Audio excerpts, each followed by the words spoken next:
Welcome to Fun Factory Entertainment. People once Not every movie needs a remake years later, and even less if it's not going to be something good. The Crow of 2024 bitterly reminded us of this by turning the 1994 classic into yet another victim of the remake factory. the wrong things. The film tries to take a fresh approach but has nothing to offer and fails even as a standalone work. There is no remarkable characteristic to offer, and the essence that made the original film so acclaimed slipped through Rupert Sanders' fingers. Is that gasoline I smell?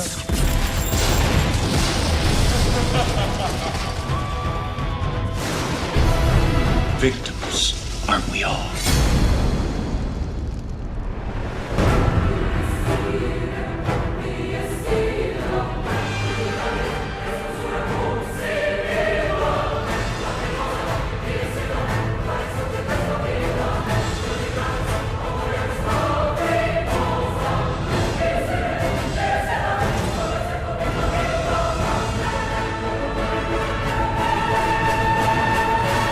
Excessive explanations, narrative inconsistencies, characterization of characters, and weak dialogues are some of the mistakes that sink The Crow 2024.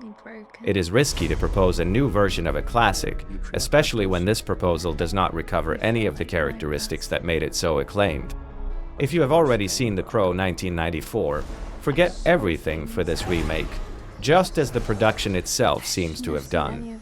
The Crow follows Eric Draven, played by Bill Skarsgård, and Shelley Webster, played by FKA Twigs, soulmates who are brutally murdered. However, the pain of losing his love does not allow Eric to rest, and he returns seeking revenge. In a way, the starting point is the same as the one already known, and would work well if it weren't for some inconsistencies in the script.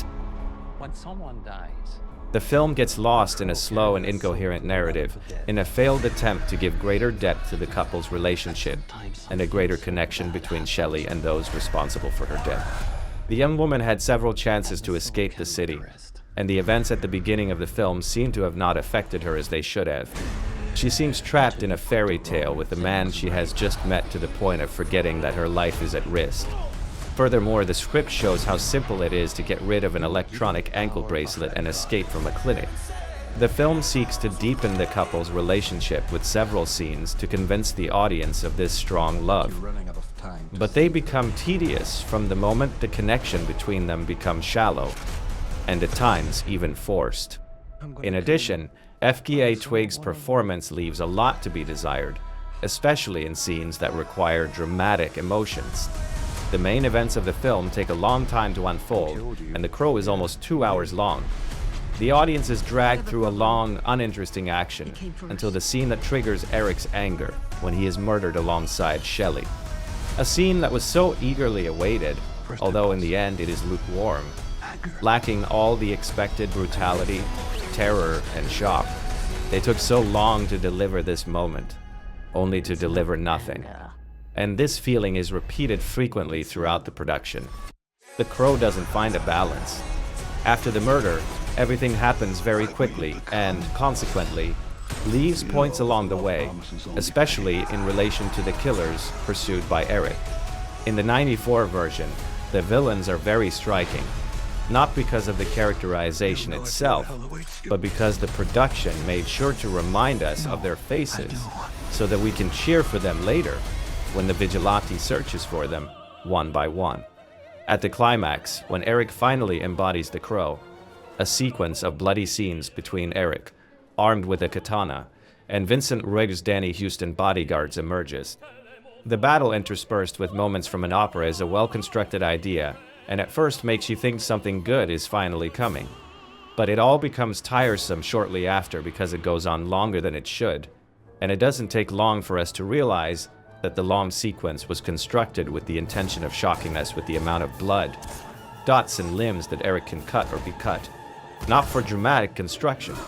In this version, it seems that Eric always fights and mutilates the same people. None of them are memorable, with the exception of the great villain Vincent, who still fails to extract all of Houston's talent.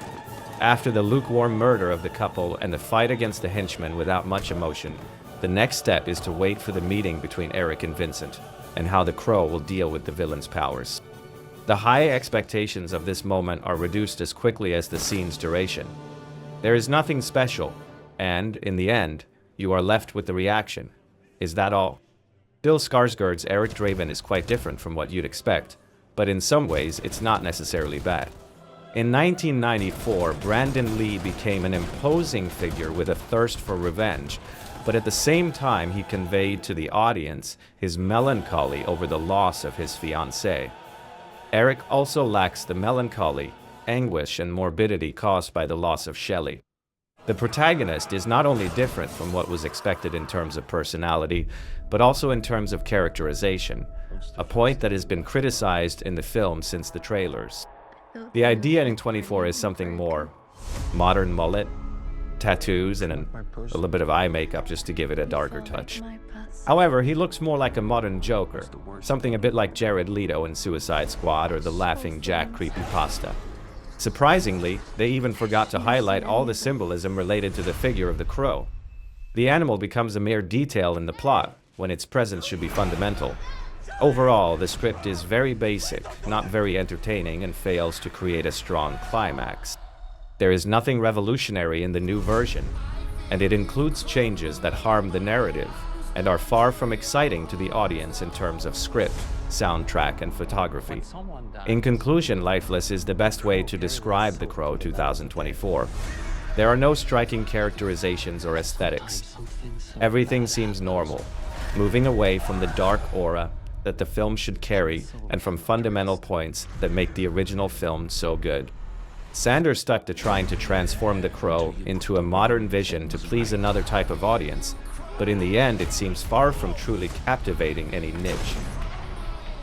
Please let me know if you enjoyed my video by giving it a like and leaving your comment. If you like my work, please consider subscribing to be informed about future videos. Thank you for your support and friendship.